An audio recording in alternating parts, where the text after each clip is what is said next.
Okay, so today I'm going to discuss a few different concepts as one of my recreation episodes, which is like not just one topic, but one of the things is a couple of these experiments that I use or have used in certain stories of mine, like where, well, first of all, let's look at that concept actually. Like I always have this expression, there's more truth in fiction than there is in reality, right? And specifically folly favoritism is the term that I use, but basically, escapism, bread and circuses, that encompasses more than just that, but whatever, that you can look up my video on that if you want, right, where I discuss folly favoritism in great detail. But my point is that basically, why is it that people prefer that, number one, right? Why do people desire escapism and entertainment, something that has no impact on their life? It's similar to religion in that way. I had that debate once, like, in a way almost playing devil's advocate for religion, though, in the sense that, how can you value something that you know isn't true, right? That you know it's not real, but it can have positive psychological effects on you, right? But the thing is that, again, entertainment and escapism and art and stuff like that are the same thing. They don't have any actual impact on your life and they're not real, but you still do them, or you still value them, you spend your time and money and effort on them, right? So it's sort of an outlet, it's kind of a psychologically positive thing, albeit only necessary positive within a subversive half-mass contrivance state where you're kind of conceding value and potential to be in this half-mass limited state, right? Then only then do you need it as far as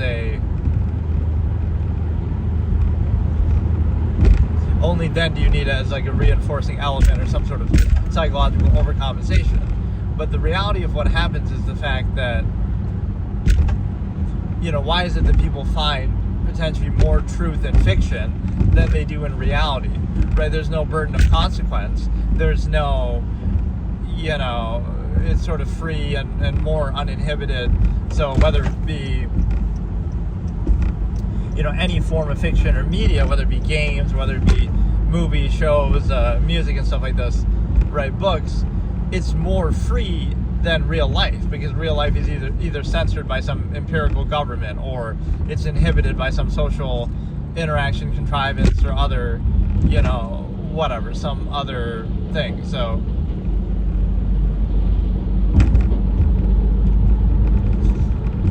that's the frank reality, is the fact that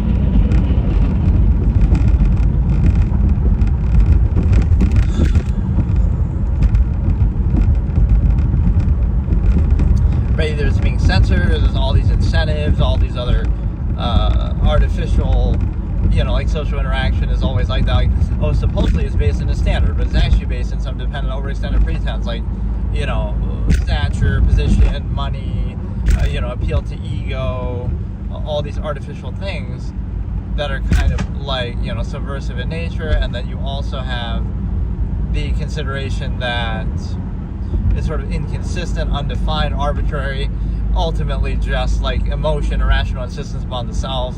So social contrivance is sort of appeal to the ego, overcompensating for true value as a placeholder for actual full potential and value and self-actualization. Instead, you use the ego as a placeholder and appeal to it socially. And people are controlled by that, so that's supposedly a good thing. But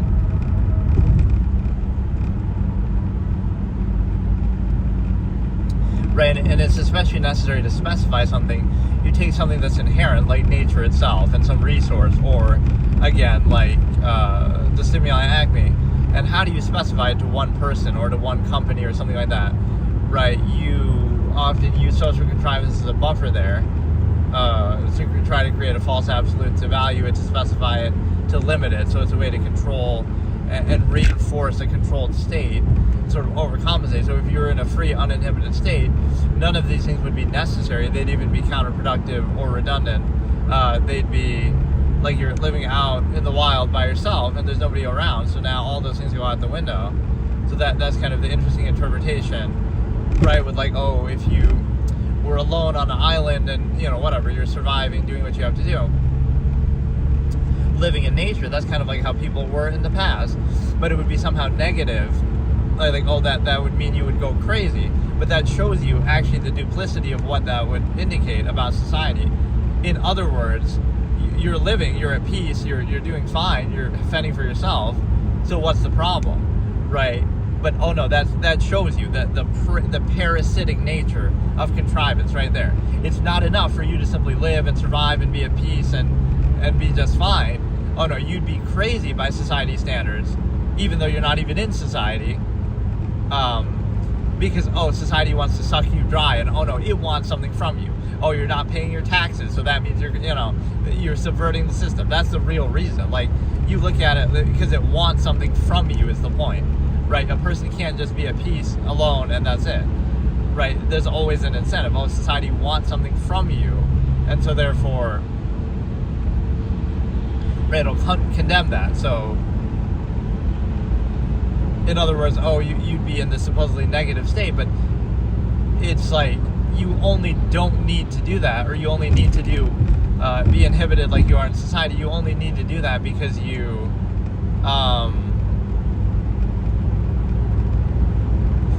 because of other people, and you're kind of deferring to them and being in a subversive state for them. So it would be more logically looked at as a give and take, like, okay, you get these benefits from society and you sacrifice these freedoms and inherent capabilities for society, so it's a trade-off that you're actively making, and you can choose to not make it any time, right? Instead, it's turned into this gratified thing, like, oh, it's a great, it's a good thing, it's a special thing, people are, special, whatever, some sort of glorified, gratified state. So the problem is that, you're making that concession for something in return, and the one element that you miss in doing that is the fact that, again, like, you'd be crazy, but really that's just more your free, inherent, uninhibited state, that you don't need to inhibit yourself because there's nobody around to inhibit you or do that. So it shows you how the supposed value for humanity and gratifying, glorification of people by people because they're people is used actually to control you in a very significant way. And the reason why is because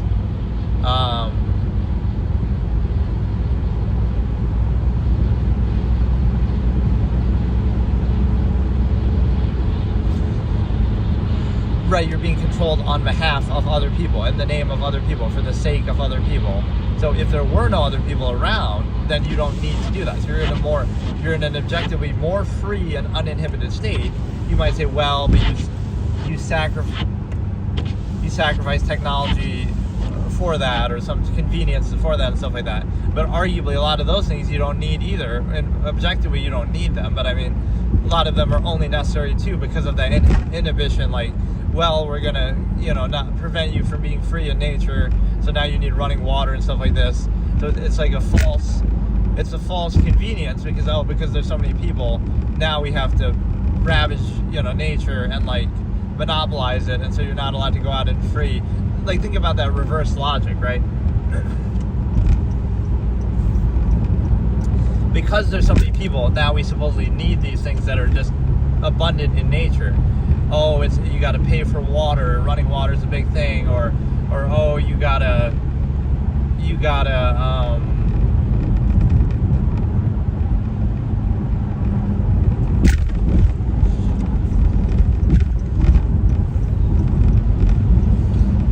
Whereas there's plenty of running water normally, or again, it's a duality of, oh, either that water would be restricted, like, oh, you can't do that, you can't drink it freely, it's on someone's land, it's on corporate land, whatever, or oh, it's been polluted by corporations now, so you have to buy. Like, think about that. It's like the blackmail of modern society.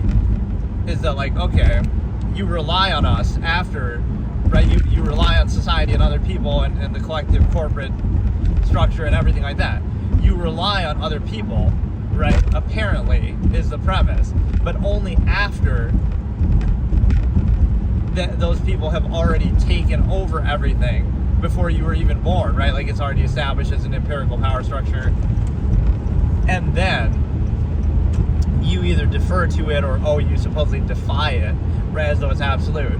But the point is that now you trace back and say, okay, now you have your inherent needs that you have to do, you have to drink, you have to eat, and then if you try to do those on your own, the influence of that contrivance is still there.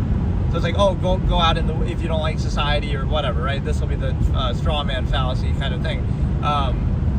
Just like, go out and do it then. But then you try to do it and, the influence of contrivance is still present there, right? So even outside of it, okay, you go out in the woods and you drink water. But, now that water has been polluted by human influence. Or,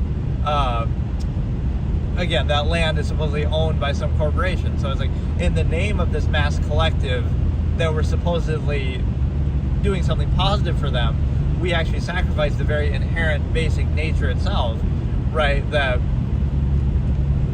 So you know how that could be solved. Again, if the world was a village of 100, there's only 100 people, or not literally that, but I mean a lower population. Again, I never argue for it from ahead. I'm just saying, by not preserving the stimuli acme is my whole prognostication, but whatever. It's easily understood that, again, if that was the case, then a lot of these things wouldn't be necessary at all. There's plenty for everyone. In the land of minimalism, every man is a king, right? My expression. So if you had some understanding of this, you would see that, right, a lot of those things are only necessary because of society in the first place, and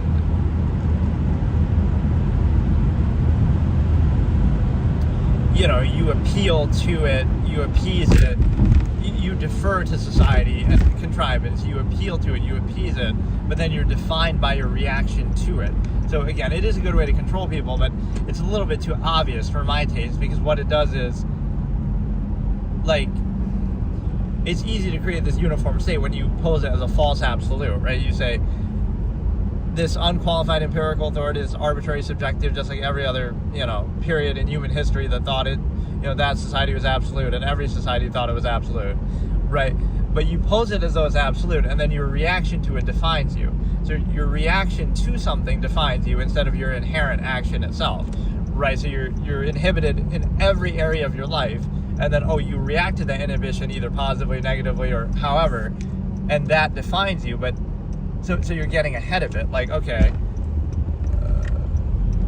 or like it gets ahead of you in that sense that it's already established, it's already supposedly absolute, and then, right, so by that logic, again, you're born in World War II Germany, I guess it's already established, so you can't say anything about it, just reinforce it. Like, that's the mindless way that you are trained in society, but and then the other part of this discussion was the fact that I wanted to touch on myopic marginalization, which I always, this is maybe a good example. You have 1,000 videos, right, on YouTube, right? Let's say, okay, you make a YouTube channel and you post 1,000 videos about 1,000 completely different, distinct topics, right? They're all different videos. So you haven't committed any special attention to one of them. So you're not defined by any of them. So again, you discuss 1,000 different videos, or you have 1,000 different videos that are all about different subjects. So now one of them trends, and it has to do with sex, let's say, because society is obsessed with sex. Now you posted 1,000 videos, only one of them has to do with sex, but that one will be trending, and that one will be, you'll be known for that. And now you'll be labeled as, you're that guy who made that video about something sexual, and then, right, you'll be known for that and labeled by that. But think about what happened. You posted 1,000 videos. You put the same amount of effort or attention and interest in each of them. So by your actual reality, you're not really defined, assuming that the channel could even define you that way, but you're not defined by that sexual video anymore. Again, doesn't even have to show it, but I'm just saying, discussing it, any more so than any of the other 999 topics. But because of everyone else's reaction and what they're obsessed with, and how they project it on you, and it says more about the observer than what is observed, right? By their own projections and what they value, now you're defined by that. Right, again, you made 1,000 videos, so they're ignoring all the other ones, but defining you by the one that appeals to them, So again, they're not defining you by you, they're defining you by themselves. So, right, they're sort of projecting onto you and saying, well, because they value that thing, it defines you. No, they value it, whereas you could be defined by countless other things. So it's interesting to look at it like that. It's this sort of, again, false duality projection that's the only way it can be. So even if something's not true, it doesn't matter. Truth doesn't matter in contrivance, right? Truth does not matter in a subversive state. That's sort of the false duality. Either, again, it's sort of a Bolshevik rhetoric, false duality, like either you do exactly what contrivance wants, or you must lack the ability or the knowledge or the, you just don't know any better, you have some label, you have some condition, right? Not that any other possible course of action could exist. Freedom cannot exist, self-actualization cannot exist, the human variable cannot exist, or even on the other side of it, you have,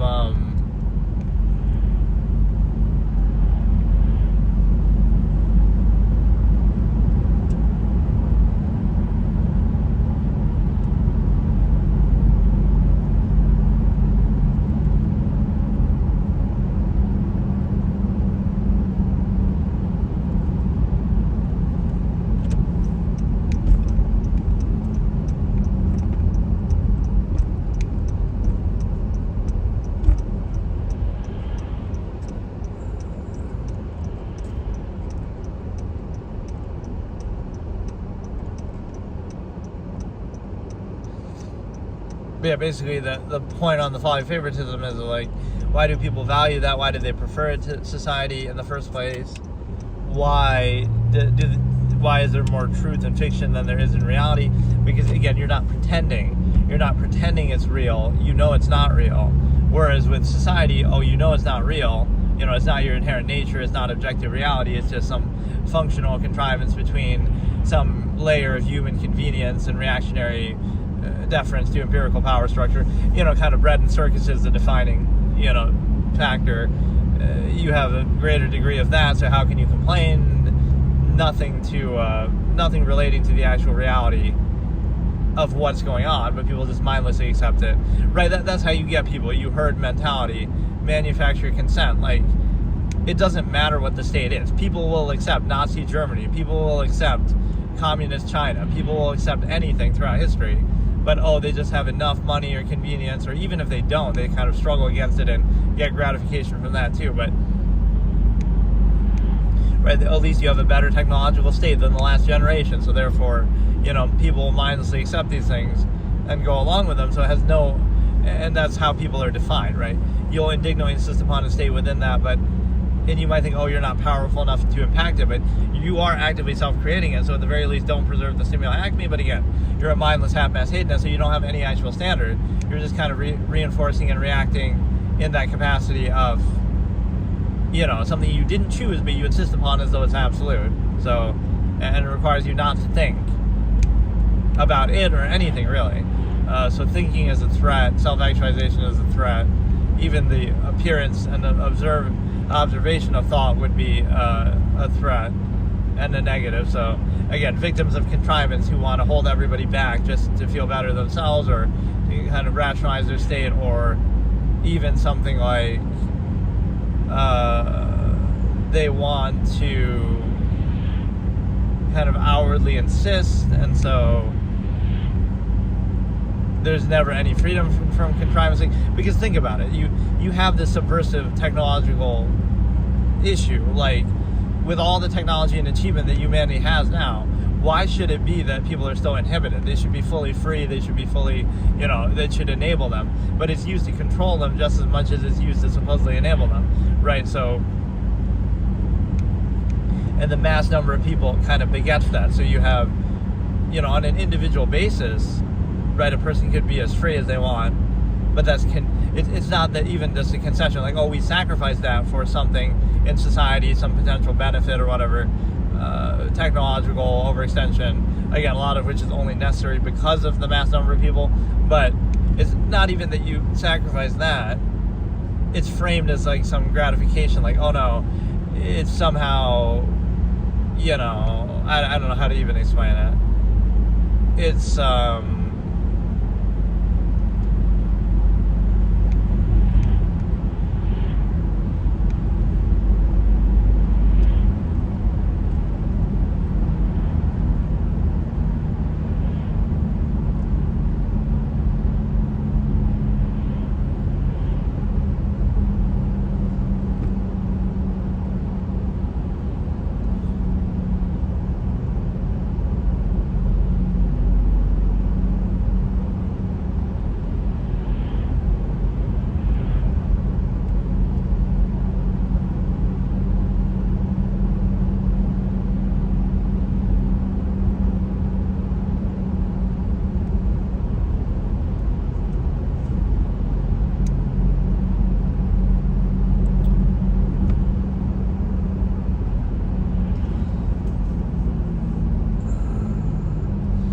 But yeah, it's a situation where, again, you're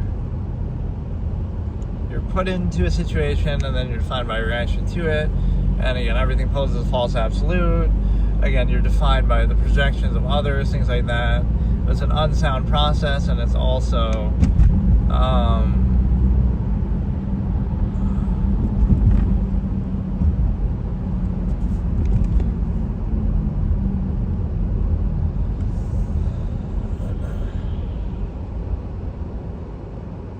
so it's sort of, trained animals' response. That's how people are, is like, not only are they trained to behave a certain way, but they perceive the world and everything as in that context. So they have to project or something like that.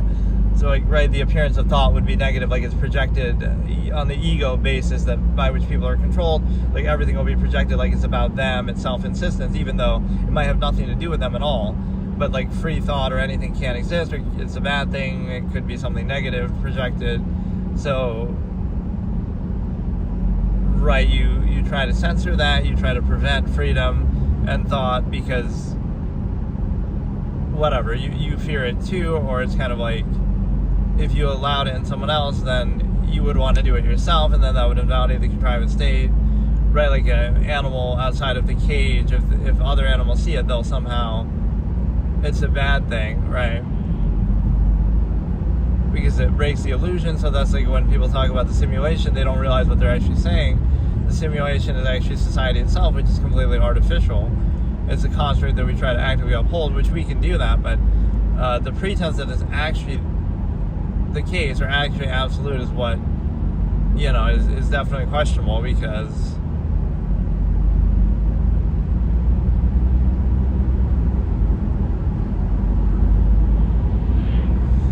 again, if something is unsound and inconsistent, then it's not absolute, and then it's arbitrary, and then it's interchangeable. So there should always be this hesitance and accountability and cognitive dissonance with it, that you have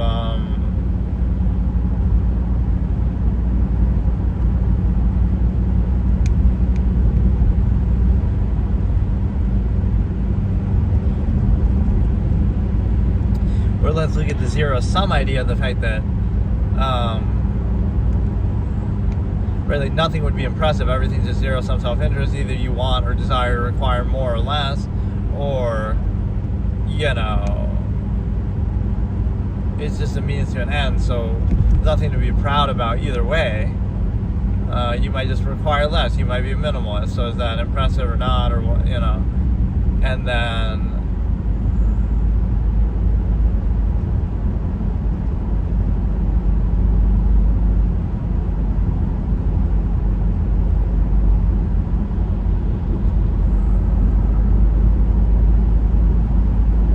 it's also a situation where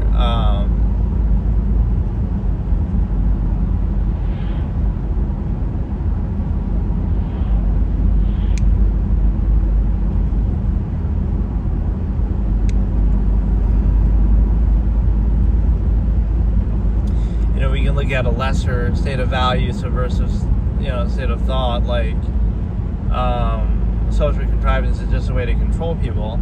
It's not an issue defining of them at all, so we defer to that basis, right? So part of it is kind of like, oh, it's a measure of something or intelligence or whatever, but not only is it not that, like, let's analyze some of these elements, like, okay, how a person sounds, like their voice or how they talk or something, that has nothing to do with anything. That could be some, that's just to do with their, biological, like, whatever, their physical makeup. They might have some breathing problem, they might have some softer voice, like that has nothing to do actually with reality. But this is how much people lack any fundamental self-actualizing quality, that they're defined by these superficial things, like, oh, and there's like some crackpot psychology that goes along with this, like, oh, if you're tall, that means you're more confident. Like, it may lead to that, sure, but it's like there's no inherent connection to that. Or even because if you're self-aware of something, then either it does or doesn't have an impact. But just,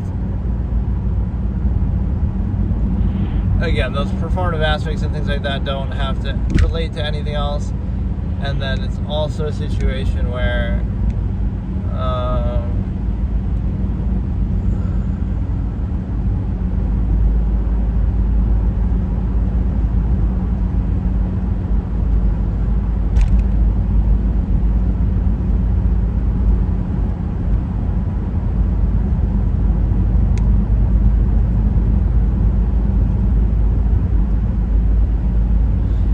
there's a certain need of contrivance is the point, to see things a certain way, right? Like, it'll see things that way even if it's not the case, and like you, as if you need its permission or you have to like prove something to it,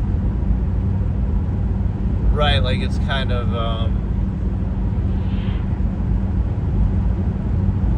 projecting, and so it doesn't matter what truth or reality is, and people again define their identities in a way that's very limited, right? Like you can't really limit a person that way. That's how society tries to train and indoctrinate people, and people tend to take pride in that too, like to say that they've been reduced to. But in reality, you know, the human variable is such that people can do anything at any time, just like they can think anything at any time. So you let your entire life and existence be reduced to a half-mast state in the name of something like, you know, functionalism or something that you maybe don't even need or don't even want, or again, you could treat it like do it for what it's worth and then that's it. But people let themselves be defined by that, like again, things they didn't choose. So right, anybody can do anything at any time. But it's even like if you break the illusion of that, you're the problem, right? Like, oh, look at this person self-actualizing, they're so crazy, they're so weird. Meanwhile, you're restricting yourself for nothing, right? Even if it's a supposed functional state, even outside of that, you define yourself, you associate your identity with something very limited. So like, oh, a name, or a name is given to you, you don't even choose it, or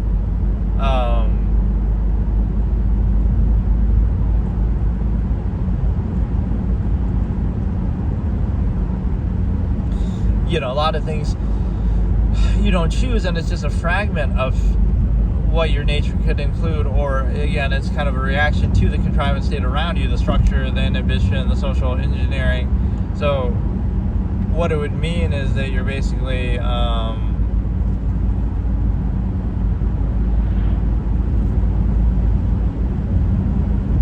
letting your entire identity be defined by that, even though again, you would be anything you're capable of doing is part of your nature and part of your being. So how can you define yourself in a narrow way when, right, that's just what society tries to do and how it tries to control you and restrict you that way.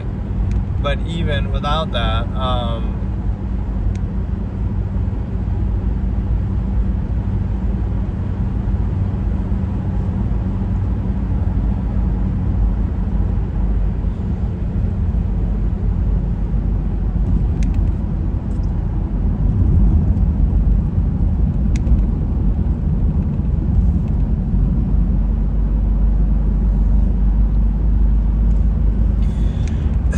without that, you basically,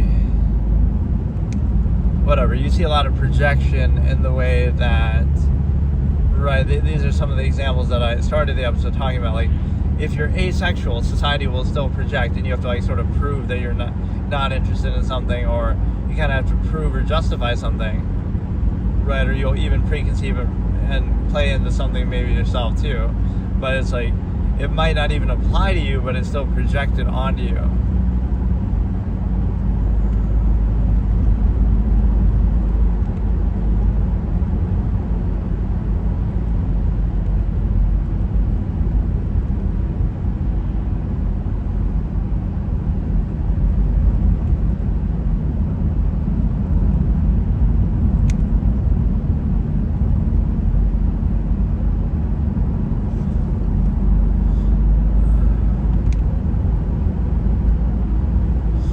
So if it's projected onto you, then, right, whether it's true or not, then you also have a situation where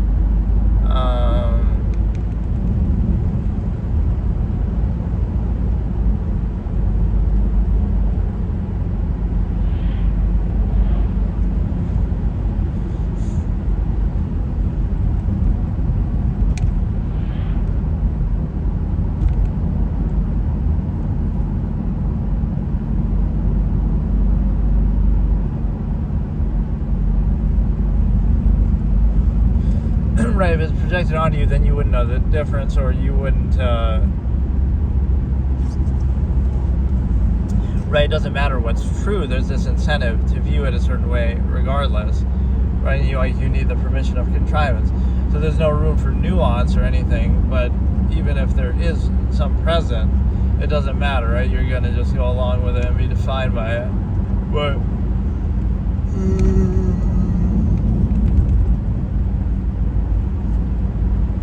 getting back to the time aspect, you have, again, it'll be assumed that you want something like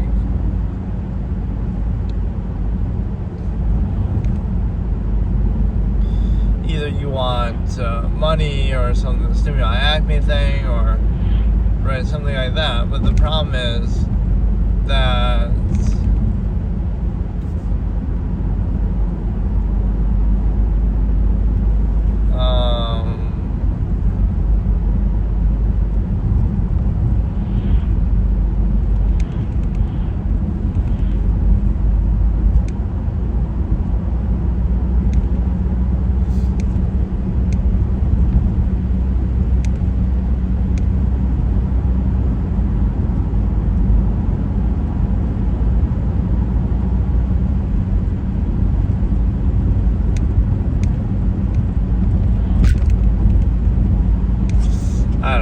basically,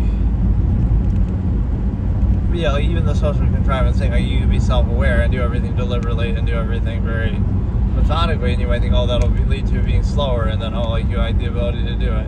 But it would lead to more substance in there that might remove the need for doing it for another 100 times. So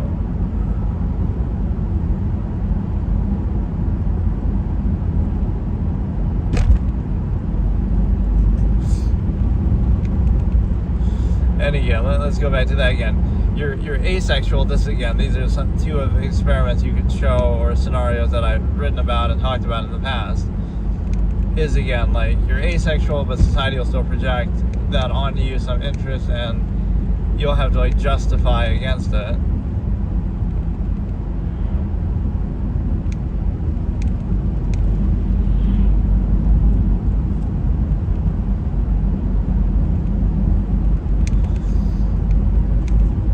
Right, so that shows you the hold of the stimuli acme, that despite how strong it is, or because it's so strong, you end up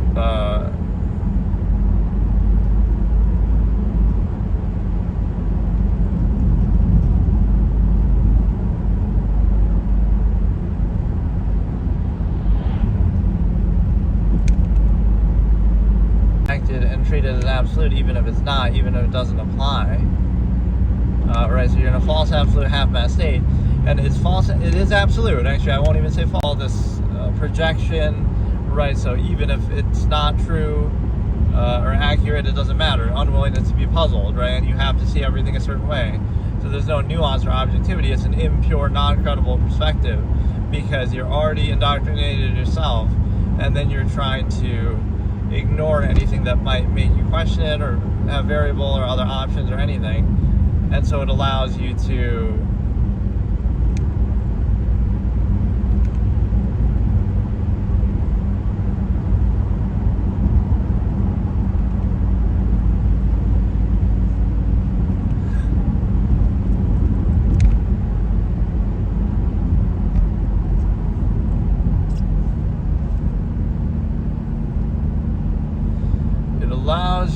basically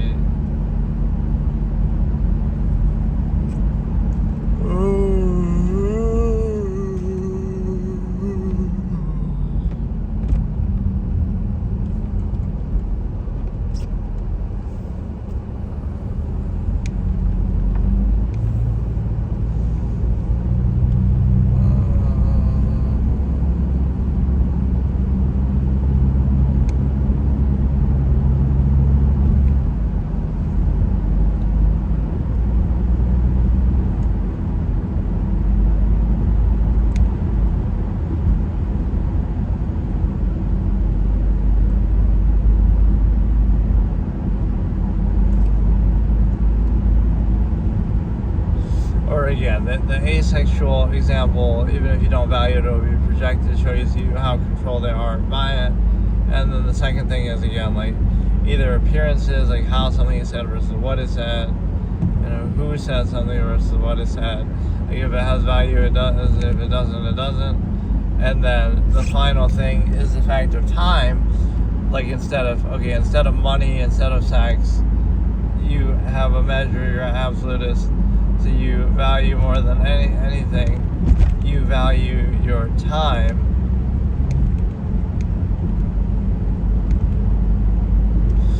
Right, so you would put that even over or to the side. It's interesting to see those kind of rejections.